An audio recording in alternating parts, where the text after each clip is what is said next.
નમસ્તે વિદ્યાર્થી મિત્રો, હું છું ભાર્ગવ લાઠિયા અને સ્વાગત છે તમારું આપણી આ એજ્યુકેશનલ એક્સપર્ટ યુટ્યુબ ચેનલ ઉપર.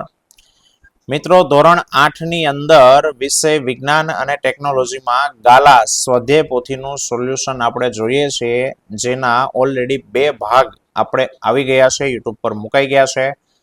બરાબર, જો તમે હજુ સુધી ન જોયા હોય તો ત્યાં જઈને તમે જોઈ શકો છો. આવતા આ વિડીયોની અંદર આપણે હવે બાકીનું જે થોડું ઘણું વધ્યું છે એની વાત આપણે કરવાની છે. બરાબર,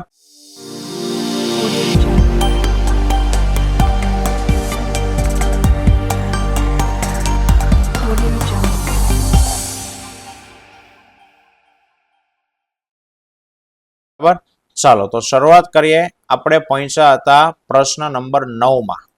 તફાવતના મુદ્દાઓ છે તે આપો. તફાવત આપવાનો છે મિત્રો. ચાલો તો કુદરતી ખાતર અને કૃત્રિમ ખાતરનો તફાવત છે.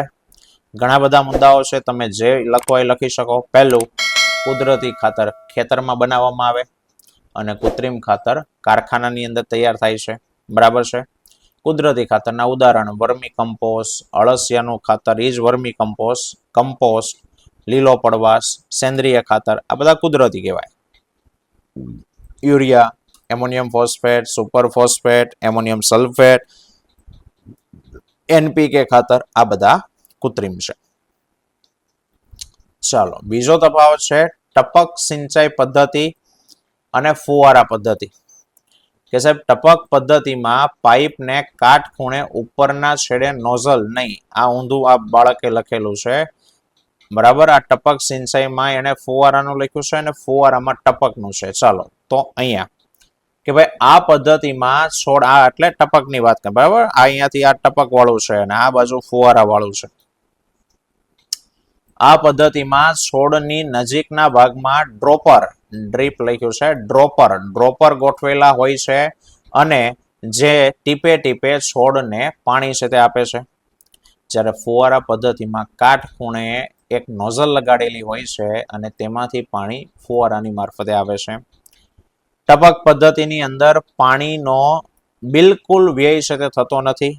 બરાબર, પહેલો મુદ્દો જાણે ઊંધો લખ્યો છે. પાછો ટપક સિંચાઈનો બીજો મુદ્દો મિત્રો આ જ છે. જોજો, ધ્યાન રાખજો, તમે ઊંધું ના લખતા. ફરી પાછો બોલું તો કે ટપક સિંચાઈ પદ્ધતિ અને આ ફુવારા પદ્ધતિનો પહેલો મુદ્દો અહીંયા ચેન્જ થયેલો છે, ક્રોસ કરવાનો. આ મુદ્દો આ બાજુ લખવાનો છે અને આ મુદ્દો અહીંયા લખવાનો. પછી બીજો મુદ્દો ટપકનો એ આવડો આ જ છે કે આ પદ્ધતિમાં પાણીનો બિલકુલ વ્યય થતો નથી, પાણી ટીપે ટીપે મળે. જ્યારે આની અંદર પાણીનો થોડો વ્યય છે તે થાય. બરાબર, ચાલો હવે વર્ગીકરણ. મિત્રો, વર્ગીકરણ તો તમને આવડી જવાનું. આપણે ટ્રીક આપી છે. બરાબર, ખરીફ અને રવિ માટેની ટ્રીક શું છે બોલો, ફરી પાછું યાદ કરો. સરસ. ખરીફ માટેની ટ્રીક માટે ચાવી શું હતી? તુમ કમ સોડા પીવા. ચાલો તો આમાંથી તુમ કમ સોડા પીવા બધા ખરીફ. ચાલો, તું છે નથી, તું મકાઈ આવ્યું ખરીફમાં. ફરી પાછું ક છે નથી. ફરી પાછું મગફળી ખરીફમાં. સોયાબીન, ડાંગર. ચલો, આ બધા કયા થશે? ખરીફ. અને રવિમાં શું હતું? વરાચા. તો વ છે વટાણા છે, સરસ. રાય, ચા ચણા, રહેવું નથી, ઘઉં થઈ ગયું. આ રવિ પાક. કેટલું સરળ છે. આ ચાવી યાદ રાખી લ્યો એટલે ખરીફ રવિના પાક આજીવન ભૂલાશે નહીં, પણ ચાવી આવડવી જરૂરી છે. ચલો, કુદરતી ખાતર અને કૃત્રિમ ખાતરમાં તો બોલો. કમ્પોસ્ટ ખાતર તો કુદરતી છે, યુરિયા કૃત્રિમ, છાણિયું કુદરતી, મગફળીનો ખોળ તો કુદરતી, એમોનિયમ સલ્ફેટ કૃત્રિમ, લીલો પડવાશ એ કુદરતી, ડાય એમોનિયમ ફોસ્ફેટ કૃત્રિમ, એનપીકે કૃત્રિમ. ઓકે, ચલો જોડકા આપેલા છે આપણને અહીંયા. ખરીફ પાક ફરી પાછું બોલો કયા છે એમાંથી ખરીફ પાક? ડાંગર અને મકાઈ એ ખરીફ પાક થશે. રવિ પાક તો કે ઘઉં, ચણા, વટાણા રવિ પાક.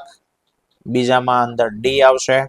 રાસાયણિક ખાતર કોણ છે તો કે યુરિયા અને સુપર ફોસ્ફેટ એટલે કે ઈ, અને કુદરતી ખાતર તો કે સી, છાણિયું ખાતર એ કુદરતી.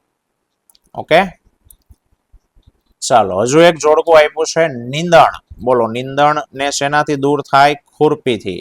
લણણી કરવા માટે શું વપરાય તો કે દાતરડું. સિંચાઈની એક રીત આમાંથી કઈ છે તો કે રહેટ. અને વાવણી કરવા માટે સીડ ડ્રીલ. સીડ ડ્રીલ એટલે વાવણીઓ, ગુજરાતીમાં વાવણીઓ, અંગ્રેજીમાં સીડ એટલે બીજ, ડ્રીલ વાવવા, બીજને વાવવા, વાવણીઓ એટલે સીડ. ઓકે, ચાલો મિત્રો હવે આવે છે મુદ્દાસર પ્રશ્નો 4 ગુણવાળા, જે તમને 4 માં પણ પૂછે, 3 માર્ક્સમાં પણ પૂછે. જેમાં પહેલું છે સિંચાઈ એટલે શું અને પાણી બચાવતી 2 પદ્ધતિઓ સિંચાઈની આપો.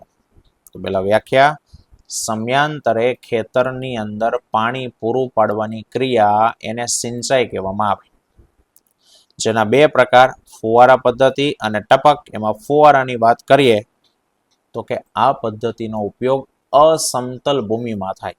જમીન સપાટ નથી, ખાડા ખરિયાવાળી છે, ટેકરાવાળી છે, તો ત્યાં ફુવારા પદ્ધતિ વપરાય. જ્યાં પાણીની ઓછી માત્રામાં હાજર હોય ત્યાં આ પદ્ધતિ છે તે વાપરવામાં આવે છે, જ્યાં પાણી ઓછું હોય. આ પદ્ધતિમાં શું કરવામાં આવે તો કે કાટખૂણે પાઇપના ઉપરના છેડે ફરતી નોઝલ લગાડેલી હોય. તમને ચોપડીમાં આકૃતિ આપેલી હતી, ત્યાં તમે ભણ્યા છો. કાટખૂણે આકારની પાઇપ હોય અને ઉપર ફરતી નોઝલ મૂકેલી હોય છે, અને આ પાઇપ નિશ્ચિત અંતરે મુખ્ય પાઇપની આરે જોડાયેલી હોય. ચલો માની લો કે આ મેન પાઇપ છે, એમાંથી આ શાખા પાઇપો પડી, અને અહીંયા આ પ્રમાણે કાટખૂણે અથવા તો નીચેની સાઈડ હોય, આ પ્રમાણે આમ રાખેલું હોય કાટખૂણે, અને ફરતી નોઝલો મૂકી હોય. તો એ સમયાંતરે મુખ્ય પાઇપ સાથે અહીંયાથી થોડા અંતરે પાછી બીજી પાઇપ હોય, થોડા અંતરે ત્રીજી પાઇપ હોય, અને આ આપણી મેન પાઇપ આ પ્રમાણે મુખ્ય પાઇપ સાથે જોડાયેલી હોય છે. જ્યારે પંપની મદદથી આ મુખ્ય પાઇપમાંથી પાણી પસાર કરે ત્યારે એ પાણી ત્યાંથી શાખાઓમાં જાય અને પછી ફુવારા દ્વારા એ નોઝલમાંથી બહાર છે તે નીકળે, જેવી રીતે વરસાદ પડતો હોય. અને આ પદ્ધતિ ખાસ તો કે રેતાળ જમીન માટે ખૂબ ઉપયોગી છે. ચાલો બીજી પદ્ધતિ છે ટપક પદ્ધતિ, ટપક સિંચાઈ. કે આ પદ્ધતિમાં છોડને ટીપે ટીપે પાણી આપવામાં આવે છે, અને પાણી છોડના સીધું મૂળ પાસે જ પડે, એનું થડ હોય ત્યાં જ પડે, અને એટલે આ પદ્ધતિને ટપક સિંચાઈ કે ટપક પદ્ધતિ કહેવાય. ફળ આપતી હોય એવી વનસ્પતિના બગીચા હોય, એટલે કે ખાસ કરીને બાગાયતી ખેતી, જેમાં ખાસ કરીને ફળ ને એવું ઉગાડવાનું હોય, તેમજ વૃક્ષોને પાણી આપવા માટે આ પદ્ધતિ સર્વોત્તમ પદ્ધતિ છે. આનાથી છોડને ટીપે ટીપે પાણી મળે છે, અને આ પદ્ધતિમાં તો કે પાણીનો વ્યય પણ થતો નથી, અને આ પદ્ધતિ પાણીના એકદમ અછત હોય, જ્યાં બિલકુલ પાણી નથી, ત્યાં એકદમ વરદાન સમાન આ પદ્ધતિ છે. અને બીજો પ્રશ્ન છે મિત્રો લણણી, પાકની કાપણી. તો કે પાકની લણણી એક અગત્યનું કામ છે. તમે પાકને જમીન સૌથી પહેલા બનાવી, એની અંદર વાવણી કરી, બરાબર, એની અંદર એને ખાતર આપ્યું, સિંચાઈ કરી, નીંદણ દૂર કરી, અને હવે આવે એની કાપણી. આટલો બધો સમય આપણે વેઇટ કર્યો હોય તો હવે પાકને લેવાનો છે ખેતરમાંથી, એટલે આ એક ખુશીનો અવસર છે. પાક જ્યારે પૂર્ણ પરિપક્વ થઈ જાય છે ત્યારે તેને કાપવાની ક્રિયા એટલે એને લણણી કહેવામાં આવે. અને લણણી દરમિયાન કાં તો પાકને ખેંચી અને ઉખાડી લેવામાં આવે, અથવા તો તેને જમીનથી નજીકના અંતરેથી કાપી લેવામાં આવે. અલગ અલગ પાક, જેમ કે કપાસ હોય તો એને ઉખાડી નાખવામાં આવે, મકાઈ છે, ઘઉં છે, તો એને જમીનથી ઉપરના ભાગેથી કાપી નાખવામાં આવે. એક જ પાકને પરિપક્વ થવા માટે નોર્મલ 3 થી 4 મહિનાનો સમય લાગતા હોય છે. અને આપણા દેશમાં લણણી મોટા ભાગે હાથની મદદથી અને દાતરડાથી છે કરવામાં આવે, અથવા તો મશીનનો ઉપયોગ કરવામાં આવે, જેને હાર્વેસ્ટર કહેવાય. કાપવામાં આવેલો પાક એમાંથી દાણાઓને ભૂસામાંથી અલગ કરવા માટેની પ્રક્રિયાને થ્રેસિંગ કહેવાય, અને આ કાર્ય કમ્બાઈન મશીન દ્વારા પણ કરવામાં આવે, અથવા તો થ્રેસર દ્વારા પણ કરવામાં આવે. અને કમ્બાઇન મશીન તો કે હાર્વેસ્ટર અને થ્રેસર બંનેનું મિશ્રણ છે. અને નાના ખેતરવાળા ખેડૂતો અનાજના દાણાઓને ઉપણવા જેવી ક્રિયા દ્વારા પણ અલગ કરે. પણ લણણી તો અહીંયા સાથે લખવાનું કે સાહેબ લણણીની સાથે ભારતમાં કેટલાક તહેવારોની પણ ઉજવણી છે તે કરવામાં આવે છે. બૈસાખી છે, દિવાળી આવે, પોંગલ આવે, બિહુ આવે, બરાબર, આવા કેટલાક તહેવારો પણ ઉજવવામાં આવે છે. બરાબર, તો મિત્રો અહીંયા આપણા આ ચેપ્ટર 1 નો કામ પૂરું થાય છે. નીચે તમને પ્રવૃત્તિઓ આપી છે, પણ આ પ્રવૃત્તિઓની આપણે અહીંયા કોઈ જરૂર છે નહીં. તમે સ્વાધ્યાય પોથીમાં એને ન લખો તો પણ ચાલે.